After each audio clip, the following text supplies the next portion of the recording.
talked about you already today. Now, obviously the drops and stuff like that, but one word everybody used to describe you as resilient. Um, is that the case for you? And if so, I mean, what makes you that way? I'll probably say, yeah, you can consider me as a Brazilian guy because like drops like not it's not what we want, but they happen. So it's how you respond from those. So just as long as I keep a clear head throughout the game and be ready when the ball comes to me next go around, and that's really all that matters. And I'll probably say the injuries, of course, they it's a setback, and it's really how you respond to those as well and come out stronger. Like don't let them like make who you are. Like in the moment, it's how you like recover from them and make sure like you come back healthy and just as strong and like just like I never like lost my steps or like lost speed or anything like that.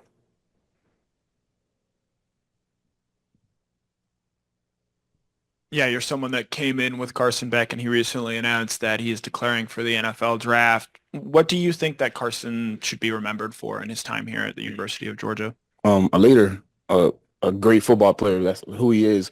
He makes sure that we're going to be in the right play, the right protection. When things don't go right throughout the game, like at halftime, he makes sure we're good. Make sure he's going around, making sure like the offensive line is okay, the receivers are good, and things like that. Said you haven't lost your speed. Are you still as fast as you were when you were running track? And also, can you kind of go down the list? You seem like you were snake bit for 3 years. You had so many different injuries. Can you kind of recap what all those were? My first injury I had was my wrist. I did that in high school, and I didn't get it fixed until when I got here. So I played my senior year with the broke scaphoid in my wrist. So yeah, that was painful. Then I got here, I messed up my meniscus, my right knee. Got healthy from that. Came back, played like 4 games. Had my first reception as a touchdown in South Carolina. I remember that. Then my fibula broke my fibula. That had me out for a while. That was a season ending injury. I didn't come back. I didn't come back that year. And then I got healthy from that. And then as soon as I got healthy from that, had a good spring, good fall. 2 weeks before Oregon, I think it's 2021 or 2022. I broke my ankle. I tore my deltoid ligament in my ankle. And I think that's it. Yeah, 4. My speed. I feel like it's not as fast as I would be running track because I'm not as focused on like the details of like running, um, more so as in football. So I feel like I'm still fast, but not as fast as track speed. So yeah. On the SEC championship telecast, Herb Street said that he thought you were jumping as the ball got there, which may have explained the drops. Is there something to that? Have you looked at that? Mm, I mean, I take accountability of all my drops. Like I try to not make excuses. I never do that. A drop is a drop. Coach always tells us my job is to catch the ball regardless of how it's thrown. If it's short, if it's overthrown, if it's too high, make sure I make effort to get it. One of the plays I probably say I did jump too early and misjudged it. That happens as well. So probably I jumped too early or misjudged it. So next time I make sure I do a better job of judging the ball. Make sure I don't jump if I don't need to and jump when I need to.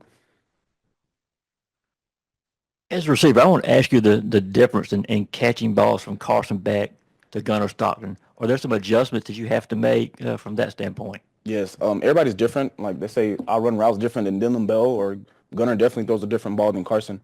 Um, so just adjusting to those, it's just time with the quarterback practice.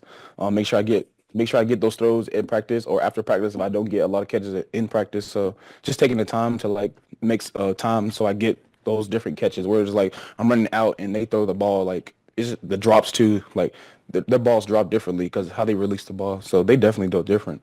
But my job is to catch the ball.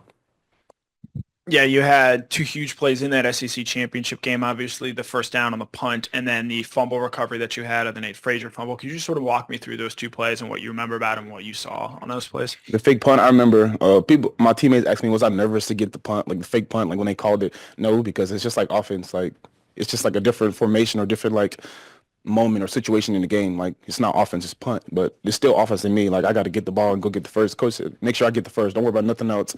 Like don't do too much. Make sure I protect the ball and get the first. And that's what I did. So when I did it, the whole sideline went crazy. The stadium was rocking, and I knew we had momentum again. So I did my job on that. And the fumble recovery, I remember I was looking.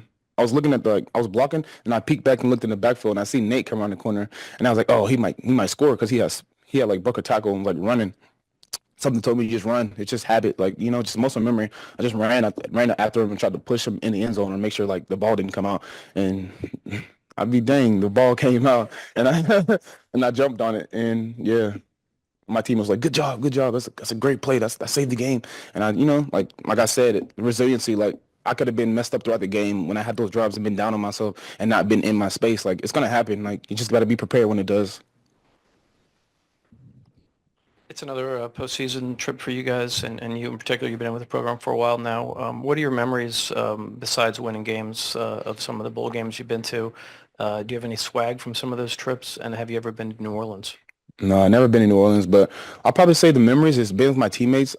This bowl game is a little different than the past because like when we went to Miami, was it last year? I think, yeah, FSU. It was different because we were there for a week and we had like separate times set to like go do things with the team or like times to like go be out with our teammates and do stuff like go out to walk down the street and get like a snack or something like that. This is different because it's like a business trip. Coach calls it.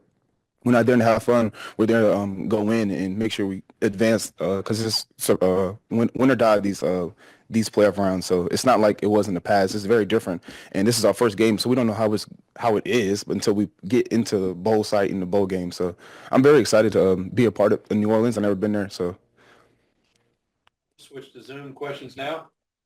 First question will go to Bailey Burmaster.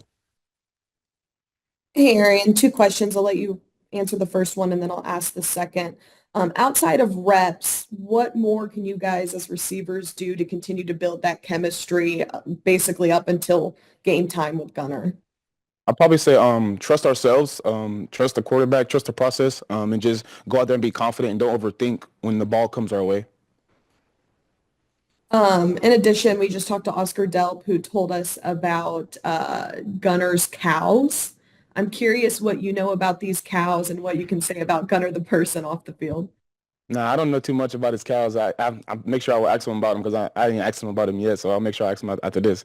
But no, Gunner's he's a humble guy. Y'all probably seen that went viral what he drives. I've been seeing that truck he drives all the time at the practice. I asked him about it one time. I told him it was nice, but he's a down to earth guy. He's not too flashy. He doesn't talk too much. He doesn't do too much. He lets his actions speak. So, yeah. Next question will come from Wade Cheek. Arian, I had some microphone issues, so I wasn't able to ask Oscar this, but I'll ask you.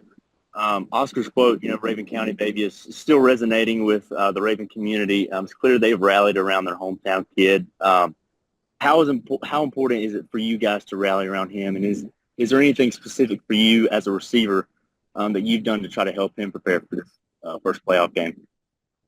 Yes, some things I've done to like rally with Gunner and like other teammates is stay after practice and get extra catches with them and talk through things with them because like if practice is going quicker and faster and we don't have the time to like slow the game down and walk through things and talk to the quarterback and ask him what he wants and he asks us what we want on like a throw or something like that or where we're comfortable at and like things like that. But coach tells us Gunner's not gonna he's gonna play good, but us around him is gonna make him play better, and we have to play confidence and do the things throughout the game so that he plays to the up to the standard of our team. So we make the game easier for him, and he makes it easier for us, like complementary football. Next question will come from Palmer Toms. Yeah, Arian, just what have you seen as a difference from Trevor this season? I'll probably say his resiliency. He had some injuries throughout the season, like bugs, like kept like coming up and then going away, and just his commitment to the team and owning his role throughout the season. He does what he's asked to do and doesn't complain. And final question will go to Charles Odom with the Associated Press. He's asking a lot for a quarterback to make his first start in a playoff atmosphere. How important was that SEC championship game, not only for Gunner, but for the offense's confidence in him as you guys move forward into the playoff? It was very important for us to come out victorious in an SEC championship. Not only did Gunner play like pretty good for his first big game, I'll probably say that we helped him. Like you probably seen the video that went viral about Lucky and stuff like that. Just us rallying around him and telling him good things and being positive around him helps him bring up his confidence and allows him to play good and free. That wraps up. Would you go in a little more detail about guys throwing different balls, how it's different to you as a wide receiver, catching one from Carson, catching one from Gunner? Explain it to us who don't catch footballs for a living.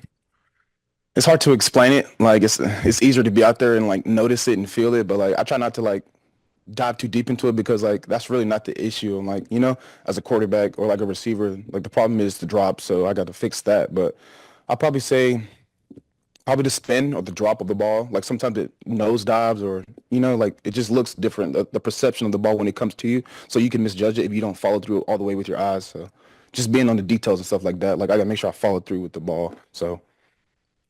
All right. Thank you, Arian. Thank y'all. Arian.